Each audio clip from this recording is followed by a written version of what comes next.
Assalamualaikum warahmatullahi wabarakatuh. Selamat pagi anak-anak semuanya. Pagi Bunda.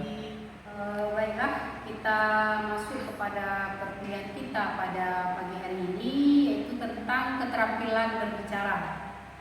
Sebelum masuk kepada materi, saya akan menjelaskan dulu tujuan pembelajaran kita, yaitu tentang keterampilan berbicara.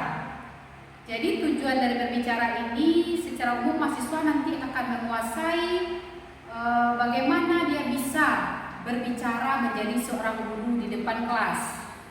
Dia bisa menjelaskan materi dengan baik. Kemudian dia bisa melatih siswanya agar bisa pula berbicara di depan.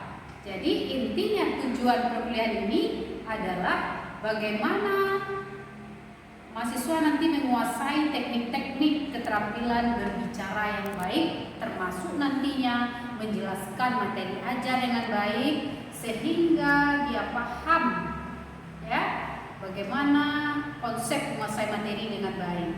Baiklah, saya lanjutkan materi kita. Kita masuk kepada kegiatan inti konsep berbicara. Ya. Berbicara itu adalah kemampuan mengucapkan bunyi-bunyi artikulasi atau kata-kata untuk mengekspresikan, menyatakan, serta menyampaikan pikiran dan gagasan perasaannya. Baiklah, akan saya jelaskan lebih rinci lagi. Artinya bahwa keterampilan berbicara itu konsepnya bagaimana kita bisa mengungkapkan, menyatakan perasaan kita, ekspresi kita kepada orang lain, ya. Sehingga apa yang kita sampaikan itu dimengerti oleh orang lain, bukan sekedar kita saja yang mengerti. Itu konsep dari Tarigan 2008 halaman 16.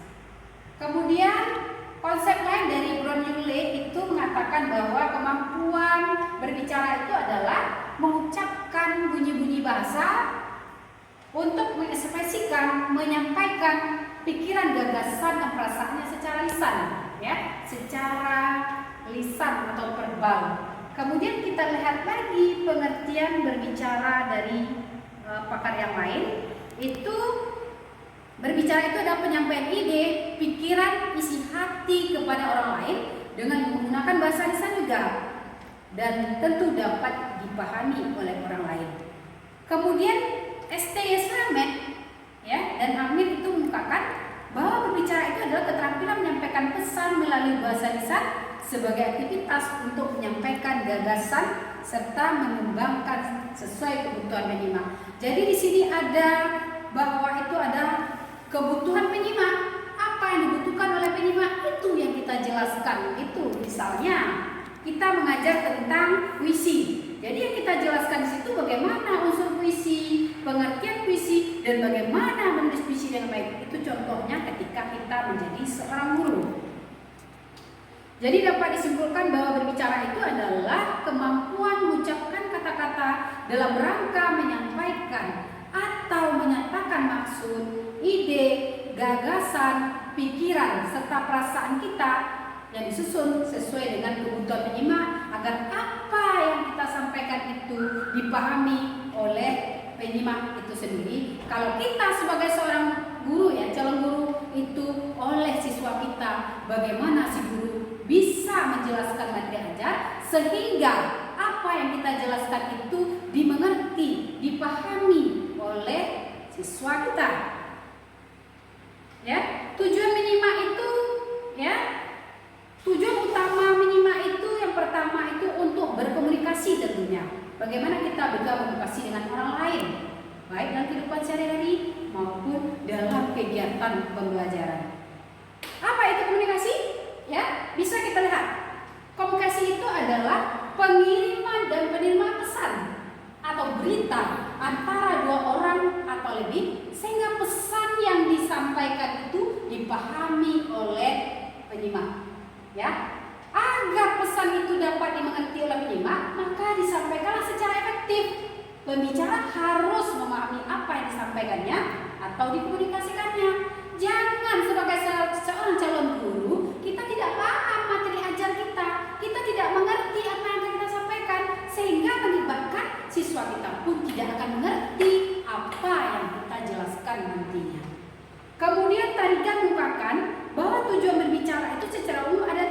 ada beberapa hal. Yang pertama itu untuk memberitahukan atau melaporkan. Kedua itu menjamu dan menghibur. Selanjutnya